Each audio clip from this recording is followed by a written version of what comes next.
Hello friends, मैं आपका दोस्त स्वागत करता हूं साहा क्लासेस के इस यूट्यूब चैनल में। दोस्त, आज इस वीडियो में हम बात करेंगे श्वसन के बारे में। श्वसन का इंग्लिश मीनिंग होता है रिस्पायरेशन। क्या होता है रिस्पायरेशन? आप जो रिस्पायरेशन सोच रहे हैं वो रिस्पायरेशन नहीं है। तो रिस्पायरेशन है क्या सर? आप सोच रहे होंगे सांस लेना और सांस छोड़ना रिस्पायरेशन होता है, तो आप गलत सोच रहे हैं। देखिए थोड़ा सा कि क्या चीज होता है रिस्पायरेशन। श्वसन किससे कहते हैं? फिर से ध्यान से देखिएगा। क्या कि जीवों में ऊर्जा, क्या जीवों में ऊर्जा के उत्पादन हेतु पोषण पदार्थ का विघटन श्वसन कहलाता है। मतलब जब हम इससे पहले चैप्टर में पढ़े हुए थे, अगर आप नहीं देखे हैं पहला चैप्टर, इससे पहले वाला चैप्टर, तो आप जाके इससे पहले वाला चैप्टर लेक्चर देख ले। उसमें आपको दिखेगा कि भोजन कैसे हम लोग कहां से ग्रहण करते हैं और भोजन से ऊर्जा कैसे मिलती है। ठीक है, लेकिन अब हमको वहां पे क्या पढ़ाया गया, पढ़े थे हम लोग क्या कि वो जो भोजन किए वो भोजन ग्लूकोज के फॉर्म में आया। लेकिन यहाँ पे आप बात कर रहे हैं कि श्वसन जो विघटन, जो पोषण पदार्थ हम लोग लिए उसका विघटन हुआ। मतलब क्या हुआ इंग्लिश में देखिएगा जरा कि the process by which an organism produce क्या energy from food in the form of ATP. क्या बोल रहा है कि एटीपी के फॉर्म में जब कुछ एनर्जी प्रोड्यूस होता है, किससे? फूड से फ्रॉम फूड, तो इसको क्या कहते हैं हम लोग? श्वसन कहते हैं। मतलब क्या कहते हैं? रिस्पायरेशन कहते हैं। तो रिस्पायरेशन क्या हुआ कि जब एनर्जी हमको मिला कहां से? एनर्जी मिला हमको फूड से। इससे पहले हम लोग फूड भी पढ़े थे, डाइजेशन पढ़े थे। डाइजेशन में हम लोग फूड लिए थे और फूड क्या हुआ था? ग्लूकोज के फॉर्म में आया था, लेकिन एटीपी के फॉर्म में नहीं आया था। क्योंकि हम लोग को सेल में को ऊर्जा क्या चीज के फॉर्म में चाहिए? एटीपी के फॉर्म में। कितना एटीपी चाहिए वो सब हम लोग देखे थे पिछले वीडियो में। अभी फिर से हम लोग देखेंगे कि क्या क्या होता है। ठीक है, अब ग्लूकोज ग्लूकोज देखिए यहाँ पे ग्लूकोज क्या होगा? पायरुवेट एसिड में कन्वर्ट होगा। किसमें होगा? पायरुवेट एसिड में। पायरुवेट एसिड में कन्वर्ट होगा। पायरुवेट एसिड में कन्वर्ट होगा। अब ये पायरुवेट एसिड में कन्वर्ट होके कहां पे होगा? फिर एटीपी में बनेगा। क्या होगा? एटीपी बनाएगा। अब देखिए यहाँ पे एटीपी, ये क्या होगा? ऑक्सीजन के प्रेजेंस में होगा या तो ऑक्सीजन के एब्सेंट में होगा, या तो प्रेजेंट में होगा या तो एब्सेंट में होगा। दो कारण होगा। तो इसी को कहते हैं कि ऑक्सीजन के प्रेजेंट में हो या ऑक्सीजन के एब्सेंट में हो, तो इसी को कहते हैं श्वसन, मतलब रिस्पायरेशन। ये दो तरह का होता है। कौन सा क्या दो तरह का होता है? ये श्वसन दो तरह का होता है। कौन कौन होता है? तो एरोबिक रिस्पायरेशन होता है और दूसरा एनारोबिक रिस्पायरेशन होता है। तो एरोबिक रिस्पायरेशन क्या होता है, एनारोबिक रिस्पायरेशन क्या होता है? पहले तो आप ये लोग लिखिए कि श्वसन किसको कहते हैं, रिस्पायरेशन किसे कहते हैं। हिंदी वाले लिखेंगे जीवों में ऊर्जा का उत्पादन, जीवों में ऊर्जा का उत्पादन हेतु पोषण पदार्थ का विघटन, मतलब पोषण पदार्थ जो हम लोग लिए उसका ब्रेक डाउन हुआ, उसे श्वसन कहते हैं। ठीक है, the process by which an organism produce energy from food in the form of ATP is known as क्या? रिस्पायरेशन। ठीक है, तो रिस्पायरेशन अलग चीज है और सांस लेना और सांस छोड़ना अलग चीज है। रिस्पायरेशन के अंदर हम लोग पढ़ेंगे एक टॉपिक, सांस लेना और सांस छोड़ना। क्योंकि सांस लेना सांस छोड़ना इसलिए कह रहे हैं क्योंकि पायरुवेट एसिड क्या होता है, पायरुवेट जब एटीपी बनाएगा तो उसको ऑक्सीजन का जरूरत होगा, इसलिए हम लोग सांस लेते हैं और सांस छोड़ते हैं। ठीक है, और सांस ये जो एटीपी बना तो सिर्फ एटीपी नहीं बनता है, एटीपी के साथ साथ क्या बनता है? एटीपी बनता है, एटीपी बनता है प्लस CO2 बनता है, और इसके साथ क्या बनता है? इसके साथ बनता है वाटर। तो ठीक है, ये बनता है तीन चीज। तो एटीपी तो एनर्जी मिल गया, CO2 हम लोग जो सांस छोड़ दिए, और ये क्या हुआ? H2O पानी, सांस के साथ हम लोग का थोड़ा थोड़ा वाटर मॉलिक्यूल्स भी रिलीज होता है। तो श्वसन अलग चीज है और सांस लेना अलग चीज है। श्वसन के अंदर एक प्रोसेस है सांस लेना, क्योंकि हमको ऑक्सीजन का जरूरत होता है, इसलिए हम लोग को सांस लेना पड़ता है। ठीक है, अब ऊर्जा में कन्वर्ट होना है, एटीपी में कन्वर्ट होता है। ठीक है, तो आगे इसका स्क्रीनशॉट लीजिए, उसके बाद आगे बढ़ते हैं। देखिए आगे जो है वो शोषण कितना तरह का होता है? दो तरह का शोषण होता है। कितना तरह का शोषण होता है? दो तरह का। क्योंकि हम लोग को इससे पहले दो तरह का शोषण पढ़ने से पहले एक लाइन लिख लीजिए जहां से आपको क्वेश्चन पूछेगा इस चैप्टर में। सबसे पहले देखिए इसमें क्या होता है, फिर से देखिएगा क्या कि इसमें किसमें? शोषण में क्या होता है इसमें, अच्छा से देखिए। इसमें क्या होता है? ग्लूकोज का उपयोग होता है, ग्लूकोज का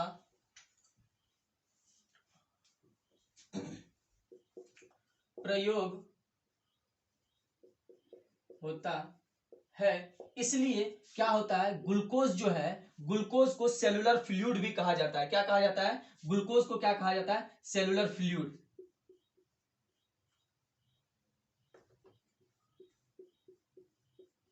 सेलुलर फ्यूल कहा जाता है, सेलुलर फ्यूल। तो सेलुलर फ्यूल क्या हो गया, सेलुलर फ्यूल जो हो गया क्या हुआ, ग्लूकोज। क्यों ग्लूकोज को सेलुलर फ्यूल कहा गया, क्योंकि सेल में ही सारा काम हो रहा है, क्या हो रहा है, श्वसन हो रहा है। श्वसन क्या होता है, तो ग्लूकोज का ब्रेक डाउन किसके फॉर्म में, एटीपी के फॉर्म में, जहां से हम लोग को ऊर्जा मिले उसको क्या कहते हैं, श्वसन कहते हैं। अब चूंकि सेल को सब चीज चाहिए, क्या चाहिए, सब कुछ चाहिए, जाके ऊर्जा मिले, तो उसके लिए इसीलिए सेल को क्या कहा जाता है, ग्लूकोज को क्या कहा जाता है, सेलुलर फ्यूल कहा जाता है, सेलुलर फ्यूल कहा जाता है ग्लूकोज को। ठीक है, अब आगे बढ़ते हैं, क्या कि जो श्वसन है, लिख आइएगा टॉपिक, क्या कि कितना तरह का है, 2 टाइप्स। पहला टाइप जो है वो एरोबिक रिस्पिरेशन है। जो जो श्वसन है, रिस्पिरेशन है, 2 तरह का है, एक एरोबिक और एक एनारोबिक। तो एरोबिक क्या होता है और एनारोबिक क्या होता है, थोड़ा सा देखते हैं। एरोबिक रिस्पिरेशन और दूसरा anaerobic. Anaerobic respiration, aerobic respiration का हिंदी क्या होता है, लिख लीजिएगा, वायवीय श्वसन, वायवीय श्वसन, और दूसरा अवायवीय श्वसन। ठीक है,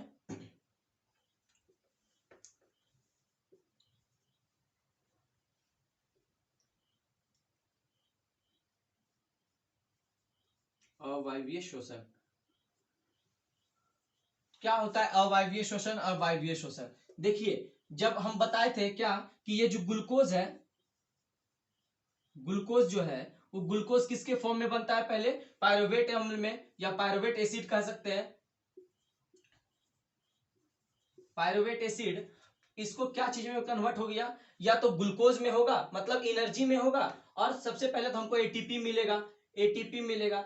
अब एटीपी के साथ और क्या क्या मिलेगा, एटीपी मिलेगा और क्या क्या मिलेगा, तो जब यहाँ पे एक दूसरा, पहला था क्या, पहला था ऑक्सीजन के प्रेजेंट में, और दूसरा था, पहला था ऑक्सीजन के प्रेजेंट में और ऑक्सीजन के एब्सेंट में। तो हम लोग सबसे पहले एनारोबिक पढ़ लेते हैं, क्या पढ़ लेते हैं, एनारोबिक। क्या होता है एनारोबिक, जिसमें ऑक्सीजन का एब्सेंट होता है। तो एनारोबिक, एरोबिक को मिटा दीजिए और एनारोबिक के बारे में लिखिए, क्या कि ग्लूकोज, पहला नंबर लिखिए ग्लूकोज। ये सर कहाँ होता है, एनारोबिक रिस्पिरेशन। देखिए, अवायवीय श्वसन कहाँ होता है, तो देखिए कहाँ होता है कि यीस्ट जो होता है, यीस्ट किसमें होता है, यीस्ट में, यीस्ट जिसको कहते हैं हिंदी में भी यीस्ट कहते हैं, ठीक है, यीस्ट कहते हैं। ठीक है, अब यीस्ट में क्या हो रहा है, यीस्ट एक एग्जांपल है जिसमें एनारोबिक रिस्पिरेशन होता है। वो एक ऑर्गेनिज्म है जिसमें जो ग्लूकोज मॉलिक्यूल्स है, वो ग्लूकोज मॉलिक्यूल्स पायरुवेट एसिड में कन्वर्ट होता है। अब चूंकि कन्वर्ट होने के बाद पायरुवेट एसिड एटीपी के फॉर्म में एनर्जी देगा, उसके लिए ऑक्सीजन का जरूरत नहीं होगा, इसीलिए इसको एनारोबिक रिस्पिरेशन कहते हैं। ठीक है, ऑक्सीजन का जरूरत नहीं होगा, तो एटीपी का बनेगा। और क्या बनेगा इसमें, एटीपी के साथ इथेनॉल बनेगा, क्या बनेगा, इथेनॉल। ठीक है,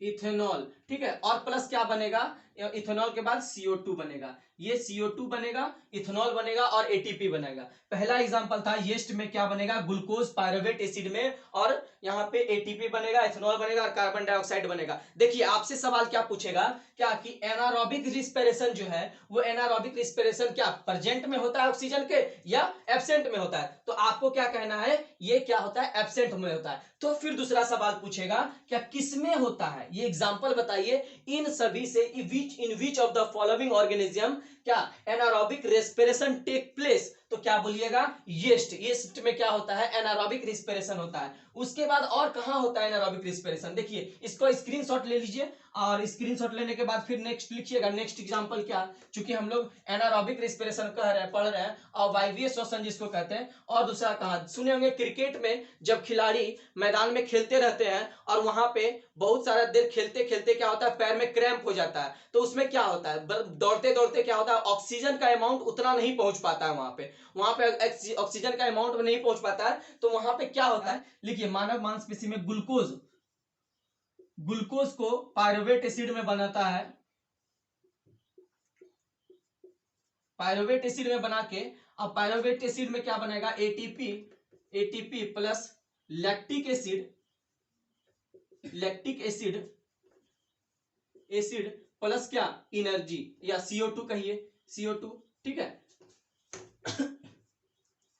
ये 2 चीज बना, क्या क्या बना, 3 चीज, एटीपी बना, लैक्टिक एसिड बना और CO2 बना। मांसपेशी जो हम लोग का दिन भर खेलते खेलते अगर कोई भी एथलीट्स है, दौड़ते दौड़ते उसका मांसपेशी में दर्द हो रहा है तो एनर्जी तो प्रोड्यूस हो रहा है, लेकिन उसके साथ साथ लैक्टिक एसिड भी प्रोड्यूस हो रहा है, इसीलिए शरीर हाथ पैर दर्द होने लगता है। ठीक है, तो इसमें क्या होता है, ऑक्सीजन का प्रेजेंट होता है? नहीं होता है सर, ऑक्सीजन का प्रेजेंट नहीं होता है। ठीक है, इसीलिए इसको एनारोबिक रिस्पिरेशन कह दिए। क्या कह दिए? Anaerobic respiration. एनारोबिक रिस्पिरेशन वह रिस्पिरेशन है, वह श्वसन है जिसमें ऑक्सीजन के अभाव में, मतलब ऑक्सीजन प्रेजेंट नहीं भी रहेगा तो क्या होगा, एटीपी का फॉर्मेशन होगा और एटीपी का फॉर्मेशन होके CO2 भी बनाएगा और लैक्टिक एसिड भी बनाएगा। तो इसका दो एग्जांपल हम लोग देखे थे, एक क्या मसल्स देखे थे, एक क्या देखे थे, मसल्स देखे थे, और दूसरा क्या देखे थे, यीस्ट देखे थे। ठीक है, अब श्वसन पढ़ लिए हम लोग।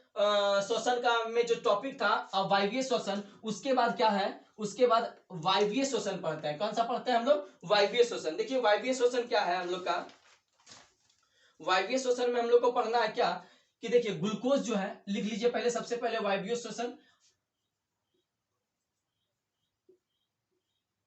वायवीय श्वसन, वायवीय श्वसन में क्या लिखिएगा, एरोबिक रिस्पिरेशन।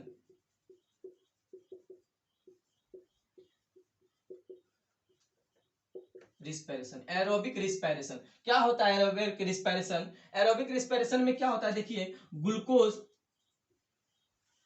ग्लूकोज एसिड, क्या ग्लूकोज, ग्लूकोज क्या करेगा, ग्लूकोज पायरुवेट एसिड में बना देगा, पायरुवेट,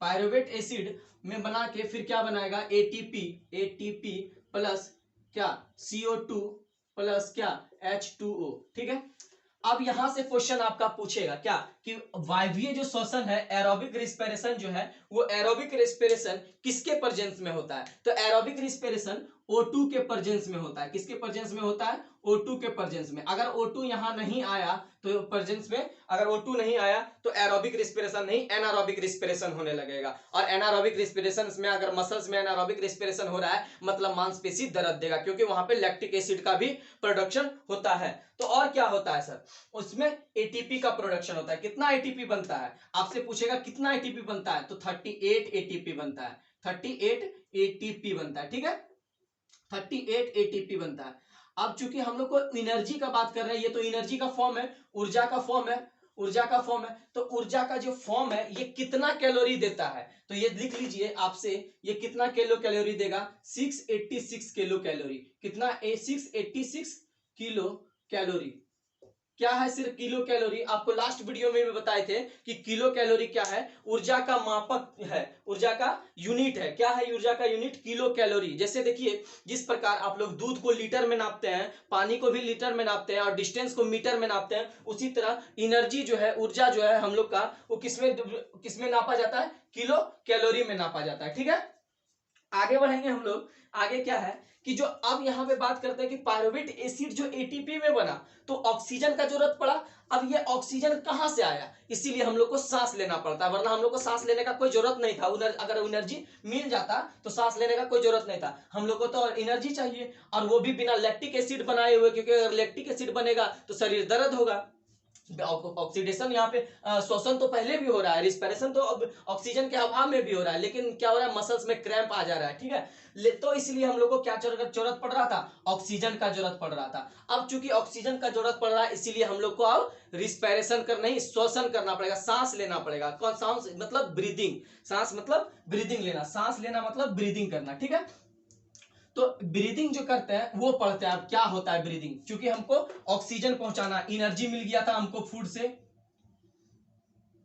एनर्जी मिल गया था हमको फूड से, प्लस क्या मिल गया था हमको? पायरुवेट एसिड में बदल गया था। अब एनर्जी के साथ क्या पायरुवेट एसिड में बदल गया था, इसके साथ ऑक्सीजन को मिलना जरूरी था। सर ऑक्सीजन हम लोग कहां से लेंगे? तो सांस लीजिए जोर जोर से, रामदेव बाबा जैसा, उसी तरह मिल जाएगा आपको। क्या मिलेगा? ऑक्सीजन। अब ऑक्सीजन मिल जाएगा यहां से, तो हम लोग को क्या मिलेगा फिर? तो पायरुवेट एसिड एटीपी में बन जाएगा। क्या चीज में बन जाएगा? एटीपी में। तो वही अब पढ़ते हैं हम लोग क्या, कि जो ऑक्सीजन मिला वो कैसे, कहां तक, वो सेल तक कैसे गया, उसका रास्ता कहां से कहां तक है। इसलिए हम लोग अब क्या पढ़ेंगे? ब्रीदिंग पढ़ेंगे। ठीक है, तो सांस लेना और सांस छोड़ना। लिखिए, जो सांस लेना और सांस छोड़ना दो पार्ट है किसका? ये श्वसन का। तो लिखिए उसमें श्वसन में एरोबिक रिस्पिरेशन में दो पार्ट क्या, सांस लेना सांस छोड़ना। तो उसमें इनहेलेशन होता है, इनहेल किया जाता है, इनहेल हेल, और दूसरा एक्स, लिख लीजिएगा अच्छा से, है एक्सहेल, ठीक है, एक्सहेल, ठीक है। सांस लेना, सांस सांस लेना लेना और सांस छोड़ना, सांस छोड़ना, छोड़ना क्या कहलाता है, सांस लेना और सांस छोड़ना क्या कहलाता है, ये क्या कहलाता है, ब्रीदिंग, क्या कहलाता है, ब्रीदिंग, ठीक है। तो क्या है, सांस लेना और सांस छोड़ना क्या होता है, ब्रीदिंग कहलाता है, ठीक है। उसके बाद आगे पढ़ते हैं, आगे पढ़ते हैं क्या क्या कि सांस लेना जो सांस छोड़ना है, इसका रास्ता क्या है सर, इसका रास्ता क्या है, ठीक है। तो इसका रास्ता देखिए यहाँ पे क्या है, फिर से लिखिएगा क्या कि इसका रास्ता जो है सांस लेना सांस छोड़ना का रास्ता क्या है। तो सबसे पहले नासिका है, नासिक नहीं लिखिएगा, नासिका लिखिएगा, ठीक है। नासिक मतलब नोस्ट्रिल, लिखिएगा नोस्ट्रिल, नोस्ट्रिल। आपसे आपसे यही सवाल पूछेगा क्या कि जो रास्ता है श्वसन का, हम लोग का जो ब्रीदिंग होता है, सांस लेना सांस छोड़ना का रास्ता कहाँ से स्टार्ट होता है, कहाँ खत्म होता है, ये रास्ता में इसके बाद कौन सा जगह आता है, इसके बाद कौन सा जगह आता है, यहाँ से सांस जाने के बाद कहाँ आता है। तो उस तरह का सवाल आपको प्रायः पूछा जाता है किसी भी कॉम्पिटिटिव एग्जाम में। देखिएगा आगे नोस्ट्रिल जो लिख लिए, नोस्ट्रिल के बाद क्या लिखिएगा, सौर यंत्र, सौर यंत्र नहीं लिखिएगा, सौर यंत्र, हाँ ठीक है, लिखिएगा स्वर यंत्र, स्वर यंत्र, ठीक है। स्वर यंत्र क्या होता है, लैरिंग्स, आप लोग नाम सुने होंगे, लैरिंग्स और फेरिंग्स जिसको कहते थे, वही लैरिंग्स है, लैरिंग्स, ठीक है। तो लैरिंग्स हो गया, लैरिंग्स के बाद और कहा जाता है,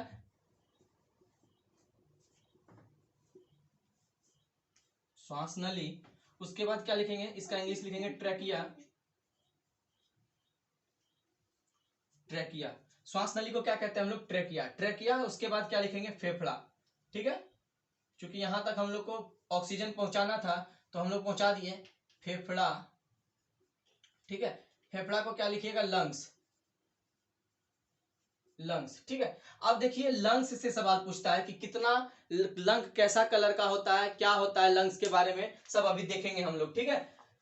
तो सबसे पहले सांस नली जो रिस्पिरेशन हुआ वो ऑक्सीजन के प्रेजेंट में हम लोग पढ़ रहे हैं, तो ऑक्सीजन के प्रेजेंट में जो हम लोग में होता है, चूंकि हम लोग एडवांस, सबसे एडवांस एनिमल में है, एनिमल में काउंट आते हैं, गिनती आते हैं, इसीलिए हम लोग डाइजेशन भी पढ़े, पोषण भी पढ़े, हम ही लोग का सब चीज पढ़े, और हम लोग का भी अभी श्वसन पढ़ रहे हैं। क्यों हम लोग का श्वसन पढ़ रहे हैं कि रिस्पिरेशन में हम लोग को क्या चाहिए, हम लोग को जरूरत चाहिए ऑक्सीजन का, क्या चीज का जरूरत चाहिए, ऑक्सीजन का। अब ऑक्सीजन का जरूरत चाहिए तो ऑक्सीजन किस रूप से और किस रास्ते से हमारे कोशिका तक, सेल तक जाएगा, ताकि वो क्या कर सके, वो श्वसन कर सके, ठीक है, मतलब रिस्पायरेशन कर सके और एनर्जी का उत्पादन कर सके एटीपी के फॉर्म में, ठीक है, एटीपी। तो सबसे पहला क्या था, नासिका, उसको नोस्ट्रिल कहते थे, नाक जो यहाँ पे है नाक, उसको नोस्ट्रिल कहते हैं। उसके बाद स्वर यंत्र जिसको लैरिंग्स कहते हैं, स्वर यंत्र के बाद क्या है, श्वास नली, उसके बाद श्वास नली को ट्रैकिया कहते हैं। देखिएगा ट्रैकिया से भी सवाल पूछता है कि किस ऑर्गेनिज्म में, कैसे, कौन ऐसा जीव है इस दुनिया संसार जगत में कि जिससे जो जो जो सांस लिया जाता है, जो श्वसन लिया जाता है, श्वसन किया जाता है, वो ट्रैकिया से किया जाता है। तो ऐसा ऑर्गेनिज्म में आगे पढ़ेंगे कि कौन सा ऑर्गेनिज्म है जो इससे सवाल पूछेगा, लेकिन अभी टॉपिक से भटक जाएंगे। तो टॉपिक मेरा यह क्या है कि फेफड़ा तक जब ऑक्सीजन पहुंच गया, मतलब जो सांस लिए हम लोग जोर से, तो फेफड़ा तक पहुंचा, तो अब फेफड़ा से देखिए क्या क्या सवाल पूछा जाता है। तो ये कहां पाया जाता है, सबसे पहले ये लिखिए फेफड़ा, ठीक है, फेफड़ा। तो फेफड़ा में सबसे पहले क्या लिखिएगा, फेफड़ा को लाल कलर से क्यों लिखे, क्योंकि ये पिंक कलर का होता है, फेफड़ा कैसा होता है, पिंक कलर का, ठीक है, पिंक कलर का फेफड़ा होता है, इसलिए हम लोग रेड से लिखे इसको, पिंक, पिंक, ठीक है। अब यहाँ पे फेफड़ा से एक सवाल पूछिए, बन गया कि फेफड़ा किस कलर का होता है, तो पिंक कलर का होता है। इसमें पूछाएगा ये कहाँ होता है, तो पिल्यूरा कैविटी में, किसमें, पिल्यूरा कैविटी, ठीक है, पिल्यूरा कैविटी, पिल्यूरल कैविटी या पिल्यूरा कैविटी कहते हैं, ठीक है। कैविटी मतलब होता है खाली स्थान, कैविटी मतलब क्या होता है, खाली स्थान। तो हिंदी वाले भी लिखेंगे पिल्यूरा कैविटी, पिल्यूरा कैविटी,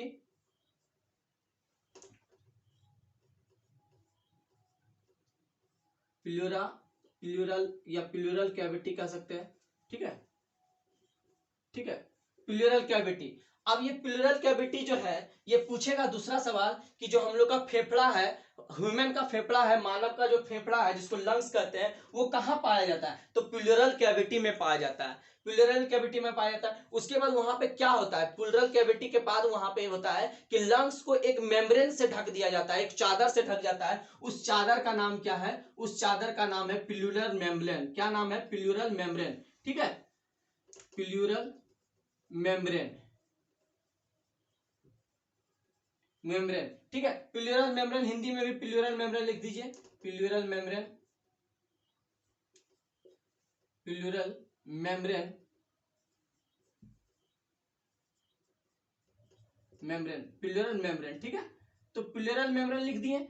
जो अब फिर देखिए, फिर से एक बार समझिए कि जो फेफड़ा है किस कलर का होता है? तो पिंक कलर का होता है। फेफड़ा का क्या जो कैविटी है, फेफड़ा कहाँ स्थित है? तो वो प्लूरल कैविटी में स्थित है। तो इसको प्लूरल कैविटी हिंदी में भी बोलते हैं और इंग्लिश में भी बोलते हैं। उसके बाद कहाँ उस मेम्ब्रेन, वो जो चादर से ढका हुआ है, उस चादर का नाम क्या है? उस चादर का नाम प्लूरल मेम्ब्रेन है। क्या बोलता है उसको? Pleural membrane. ठीक है, अब प्लूरल मेम्ब्रेन में इसका स्क्रीनशॉट लीजिए, आगे बढ़ते हैं। क्या जो प्लूरल मेम्ब्रेन हो गया, प्लूरल मेम्ब्रेन के बारे में और क्या पूछा जाता है कि ये जो फेफड़ा है, तो मनुष्य का फेफड़ा में कितना, लगभग 300 करोड़, सॉरी 300 करोड़ करोड़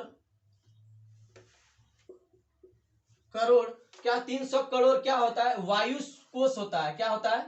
वायु कोष। वायु कोष क्या होता है सर? इंग्लिश में इसको नाम सुने होंगे, एल्वोलाई कहता है। क्या कहता है? एल्वोलाई या एयर सेक, एयर सेक या एल्वोलाई कहा जाता है। ठीक है, एल्वोलाई। ठीक है, एल्वोलाई क्या होता है? एल्वोलाई सुनिए, एल्वोलाई क्या होता है? एल्वोलाई।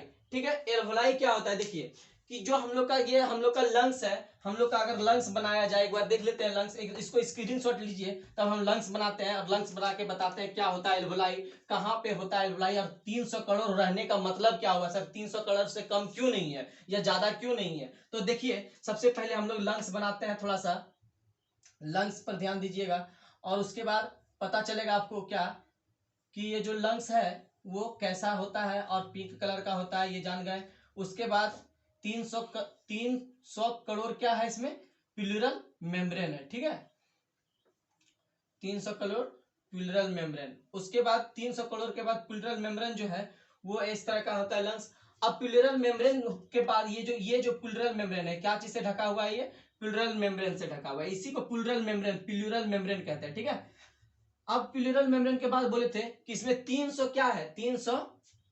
300 एयर सेक या एल्वोलाई है। ठीक है, इसको एल्वोलाई कहते हैं। अब यहां से यहां बढ़ा, फिर ऐसे बढ़ा, ये तो एयर सेक एक बैग के जैसा, पाउच के जैसा, यहाँ पे छोटा छोटा क्या है? पाउच है, बैग के जैसा। ठीक है, तो ये कितना है? 300 करोड़। ठीक है, 300 करोड़। ठीक है, ये क्या करता है सर? ये अब यहां पे क्या करता है? ऑक्सीजन को, एल्वोलाई कहते हैं इसको, एल्वोलाई। ठीक है, एल्वोलाई कहते हैं इसको। ठीक है, 300 करोड़ एल्वोलाई है। अब ये करता क्या है? देखिए जरा सा, एल्वोलाई का एक फिगर ले लेते हैं हम लोग। फिगर ये है कि एल्वोलाई ऐसे रहता है। अब यहाँ पे क्या है कि यहाँ पे ऑक्सीजन का ये ब्लड वेसल्स है। अब यहाँ पे ऑक्सीजन क्या है? ऑक्सीजन है, फिर CO2 भी है, इधर CO2 लिखिए, इधर O2 लिखिए। इधर से क्या आ रहा है हम लोग का? ऑक्सीजन। इधर से क्या लेके जाएगा? CO2।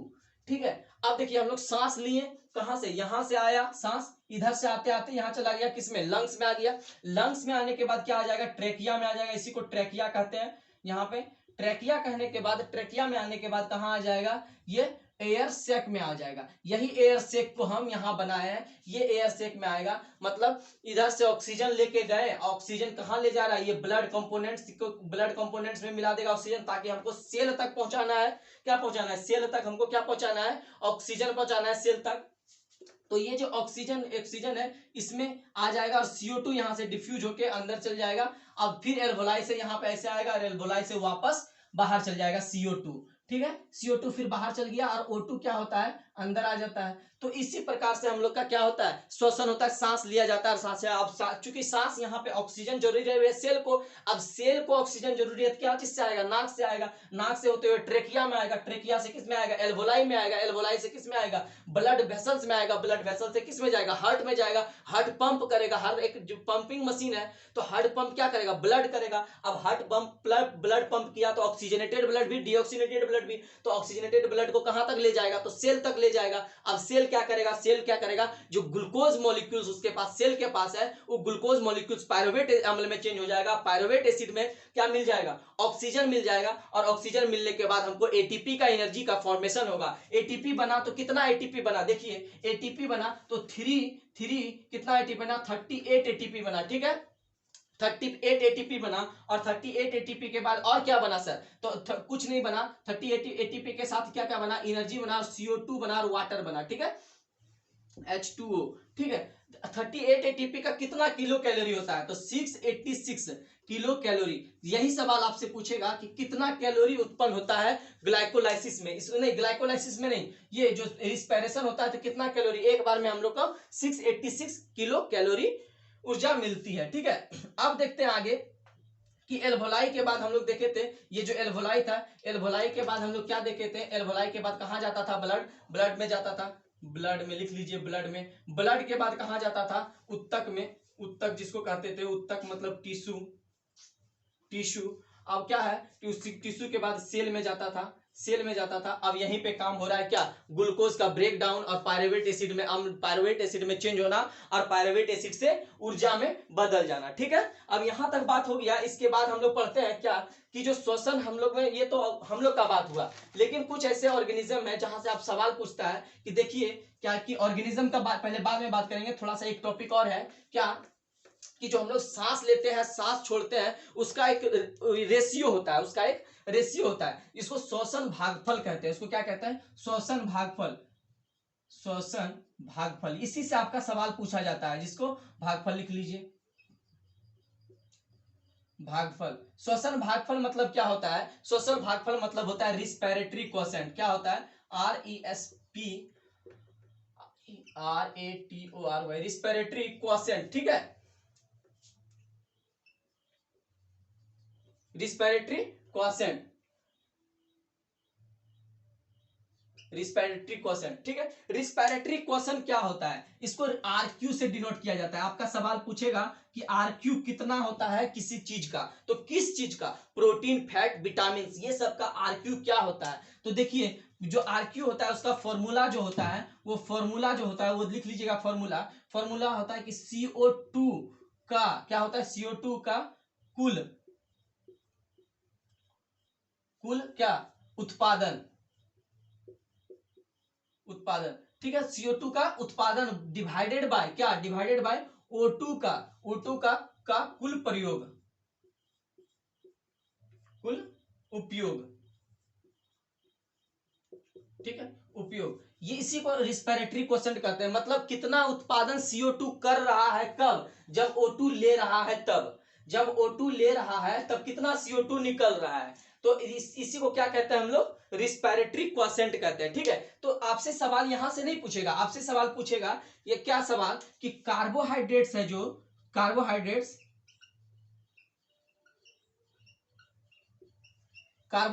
को शर्करा कहते हैं, शर्करा जो है वो शर्करा क्या होता है, ये शर्करा जो है, ये शर्करा का कितना है, क्या चीज, रिस्पिरेटरी क्वोशेंट कितना है, तो शर्करा का जो रिस्पिरेटरी क्वोशेंट है 1 है, शर्करा का रिस्पिरेटरी कितना है, क्वोशेंट 1 है। तो यहाँ पे देखिए कि जो मतलब शर्करा को ब्रेक डाउन करने के लिए CO2 का कितना उत्पादन हो रहा है, कि CO2 का उत्पादन कितना हो रहा है और O2 कितना लिया जा रहा है, उसी को क्या कहते हैं हम लोग, श्वसन का भागफल, मतलब रिस्पिरेटरी क्वोशेंट। आपसे पूछेगा पहला सवाल, इसी चैप्टर से सबसे इंपॉर्टेंट सवाल है ये कि ये जो कार्बोहाइड्रेट है, कार्बोहाइड्रेट का क्या रिस्पिरेटरी क्वोशेंट कितना है, 1 है, कितना है, 1 है। अब आगे और क्या पूछेगा, देखिएगा ध्यान से, इसमें और आगे क्या पूछेगा, ये पूछेगा क्या कि तो कार्बन के बाद, फैट के बाद लिखिए, कार्बोहाइड्रेट्स के बाद लिखिए फैट का, किसका, फैट का।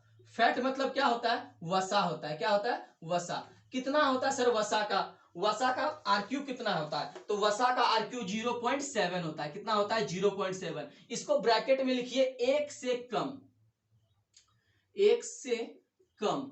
ठीक है, अब देखिए 1 से कम लिखने का क्या मतलब है? 1 से कम क्यों लिखेंगे? जब जान रहे हैं कि 0.7 हो रहा है तो 1 से कम ही होगा। लेकिन 1 से कम क्यों लिखेंगे? आप जरा सा ध्यान रखिएगा क्यों लिखेंगे, एक जरा सा लिखिएगा तब पता चलेगा आपको क्यों लिखेंगे। रिस्पिरेटरी क्वोशेंट लिख लीजिएगा। तो इसके बाद क्या लिखिएगा? उसके बाद आप लिखिए कार्बोनिक अम्ल का। किसका? कार्बोनिक अम्ल।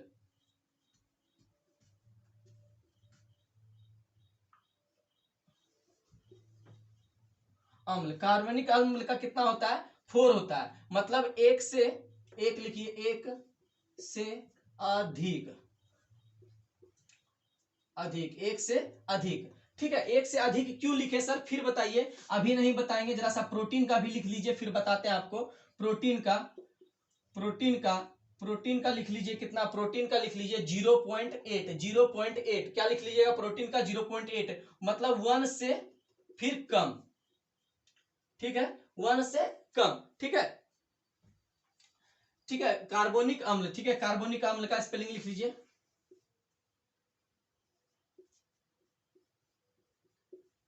कार्बोनिक अम्ल। ठीक है, कार्बोनिक अम्ल का क्या है? 0.0 नहीं है, 4 है। तो एक चीज यहां है, 1 नंबर, 2 नंबर। अब यहां पे जगह नहीं था तो 3 नंबर ये लिखे थे और चौथा नंबर ये लिखे थे।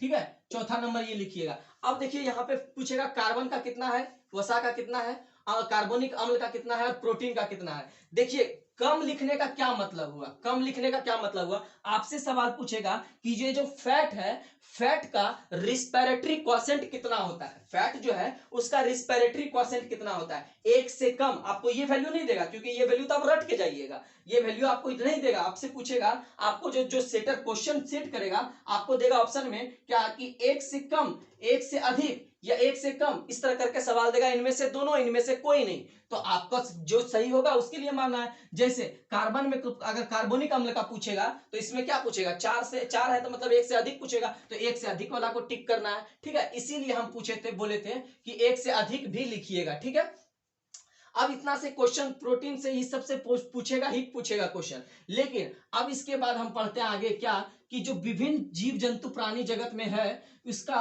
श्वसन कैसे होता है, रिस्पिरेटरी क्या होता है, रिस्पिरेशन कैसे होता है, वो देखेंगे। ठीक है, तो सबसे पहला जो वाह सतह से करता है, बाहरी सतह से जिसको कहते हैं। ठीक है, बाहरी सतह से जो करता है, वाह सतह से कहते हैं उसको।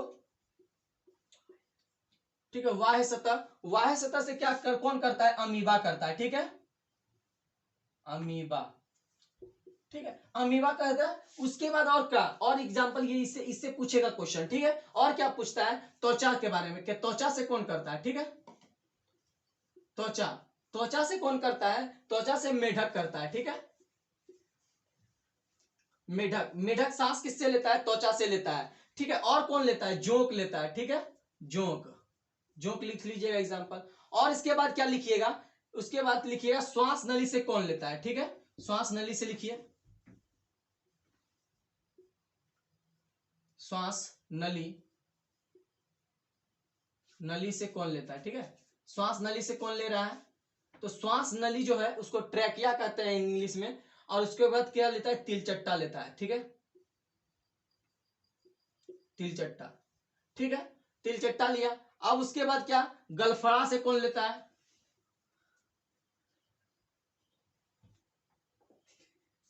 ठीक है, गलफड़ा से कौन लेता है?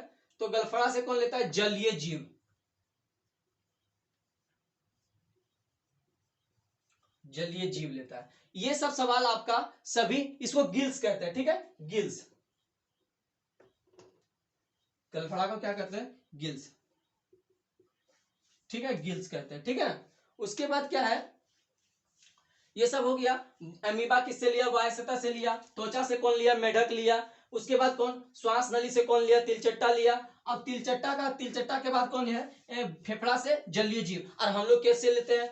लंग्स से लेते हैं, लंग्स से लिख लीजिएगा। फेफड़ा से हम लोग कौन लेते हैं? फेफड़ा से लंग्स, लंग्स से क्या लेते हैं हम लोग, सांस लेते हैं, ठीक है। तो ये सब पूछा गया। एक बार हम लोग पूरा चैप्टर का क्या मोरल ऑफ द स्टोरी देख लेते हैं, क्या है एक जरा सा शॉर्ट्स में देख लेते हैं कि कहां से स्टार्ट किए थे। सबसे पहले पढ़े थे कि रिस्पायरेशन किसको कहते हैं। तो रिस्पायरेशन क्या होता है कि सांस लेना सांस छोड़ना रिस्पायरेशन नहीं है, सांस लेना सांस छोड़ना रिस्पायरेशन है। तो रिस्पायरेशन क्या है, चूंकि हमको एनर्जी का प्रोडक्शन चाहिए, एनर्जी चाहिए हमको, ऊर्जा चाहिए, ऊर्जा किस फॉर्म में चाहिए, तो एटीपी का फॉर्म में चाहिए। अब एटीपी के फॉर्म में ऊर्जा के लिए हमको ऑक्सीजन का जरूरत पड़ता है, या तो ऑक्सीजन के प्रेजेंट में होगा या तो ऑक्सीजन के एब्सेंट में होगा। तो ऑक्सीजन के प्रेजेंट में होता है उसको क्या कहते हैं, सबसे पहले तो शोषण कहते हैं कि ऑक्सीजन के प्रेजेंट में जो ब्रेक डाउन करता है उसको शोषण कहते हैं। तो यहाँ पे बोला कि शोषण के प्रेजेंट में होगा O2 के प्रेजेंट में और O2 के एब्सेंट में, ठीक है। O2 के प्रेजेंट में जो हो रहा था एरोबिक रिस्पिरेशन कर रहे थे, और O2 के एब्सेंट में, ऑक्सीजन के एब्सेंट में कर रहा था तो एनारोबिक रिस्पिरेशन कर रहे थे। ये सब चीज देखें। उसके बाद हम लोग देखें कि एनारोबिक रिस्पिरेशन कहाँ कहाँ होता है। जो सवाल पूछता है आपको एनारोबिक रिस्पिरेशन जो है वो कहाँ होता है सर, तो एनारोबिक रिस्पिरेशन किसमें होता था, यीस्ट में होता था, जिसमें क्या होना था, एनर्जी निकलता था, इथेनॉल का प्रोडक्शन हो रहा था, अल्कोहल का बनता था, जिसको फर्मेंटेशन कहते हैं इंग्लिश में। अब देखिए किण्वन की प्रक्रिया उसी को कहते हैं, ठीक है। किण्वन की प्रक्रिया से रिस्पिरेशन कर रहा था वो। अब उसके बाद क्या पढ़े थे हम लोग कि जो मांसपेशी है, मांसपेशी में हम लोग का मांसपेशी में भी क्या होता है, ऑक्सीजन के अभाव में रिस्पिरेशन होता है। उसमें क्या होता है, लैक्टिक एसिड का प्रोडक्शन होता है और एटीपी का फॉर्मेशन होता है, वहां पे भी होता है। ये पढ़ लिए। उसके बाद फिर क्या पढ़े थे हम लोग, श्वसन पढ़े थे। किसका श्वसन, ये प्रेजेंट में, किसका प्रेजेंट में, O2 का प्रेजेंट में, ऑक्सीजन के प्रेजेंस में, जिसको क्या बोलते थे, वायवीय श्वसन, या क्या बोलते थे, वायवीय श्वसन, या क्या फिर बोलते थे उसको एरोबिक रिस्पिरेशन, ठीक है। वायवीय श्वसन या एरोबिक रिस्पिरेशन कहते थे। तो एरोबिक रिस्पिरेशन में क्या होता था, एरोबिक रिस्पिरेशन में होता था कि ऑक्सीजन के प्रेजेंट में वो क्या होता था, ऑक्सीजन के प्रेजेंट में एटीपी का एनर्जी का फॉर्मेशन होता था। तो कितना एटीपी का फॉर्मेशन हुआ, तो कितना एटीपी का हो रहा था, उसमें 38 एटीपी का हो रहा था। तो एटीपी जब है, ऊर्जा का बात हो रहा है, तो उसमें किलो कैलोरी का भी बात होगा। तो कितना किलो कैलोरी का बात हो रहा था, तो 686 का बात हो रहा था, ठीक है। उसके बाद और क्या पढ़े थे, उसके बाद थोड़ा सा देख लेते क्या पढ़े थे। उसके बाद पढ़े थे कि रास्ता, किस रास्ते से हमको ऑक्सीजन मिलेगा सेल तक। तो नॉस्ट्रिल था, फिर ट्रैकिया था, फिर ट्रैकिया के बाद लंग्स था, लंग्स में एल्वोलाई था, एल्वोलाई के बाद ब्लड था, ब्लड के बाद यहाँ पे लिखे थे जो ब्लड था, ब्लड के बाद क्या था, हार्ट था, हार्ट के बाद यहाँ टिश्यू था, टिश्यू के बाद सेल था। तो सेल तक पहुंच गया ये। तो सेल तक पहुंच जाने के बाद वहां ऑक्सीडेशन हुआ, और ऑक्सीडेशन से हमको क्या मिला, पायरुवेट एसिड, सॉरी एनर्जी का प्रोडक्शन हो गया। अब एनर्जी के बनने के बाद हम लोग को एनर्जी मिल गया। अब एनर्जी के बाद पढ़े थे फिर क्या, इसके बाद पढ़े थे हम लोग क्या क्या पढ़े थे, हाँ श्वसन भागफल। क्या पढ़े थे हम लोग, श्वसन भागफल मतलब respiratory quotient. Sir respiratory quotient क्या होता है, तो ऑक्सीजन का उत्पादन, मतलब CO2 का उत्पादन और ऑक्सीजन का लेना, ऑक्सीजन कितना उपयोग हो रहा है और CO2 कितना उपयोग उत्पादन हो रहा है, इसी का रेशियो को क्या कहते थे हम लोग, उसी का रेशियो को कहते थे रिस्पिरेटरी क्वोशेंट। अब रिस्पिरेटरी क्वोशेंट में हम लोग सबसे पहले पढ़े थे प्रोटीन का, किसका पढ़े थे, सबसे पहले पढ़े थे कार्बोहाइड्रेट्स का। तो कार्बोहाइड्रेट्स का कितना था, 1 था, एकदम याद कर लीजिएगा कार्बोहाइड्रेट्स का 1। यही क्वेश्चन आपसे पूछेगा सवाल एग्जाम में। कार्बोहाइड्रेट्स के बाद पढ़े थे फैट का, फैट का कितना होता था, फैट का होता था 0.7, ठीक है 0.7। उसके बाद और क्या पढ़े थे कि कार्बोनिक अम्ल का कितना होता था, कार्बोनिक अम्ल का सबसे ज्यादा। आपसे ये भी सवाल पूछेगा कि सबसे ये जो जितना भी हम लोग का जो लेते हैं, खाना लेते हैं, उसमें सबसे ज्यादा रिस्पिरेटरी क्वोशेंट किसका है, तो सबसे ज्यादा रिस्पिरेटरी क्वोशेंट कार्बोनिक अम्ल का है। कितना होता है, 4 होता है सर। तो उसके बाद और क्या पढ़ेगा, तो प्रोटीन का पढ़े थे, तो प्रोटीन का कितना होता था, प्रोटीन का 1.8 होता था। इतना सब हम लोग पढ़े थे, ठीक है। अगर वीडियो पसंद आया हो तो लाइक शेयर और सब्सक्राइब करें। जय हिंद।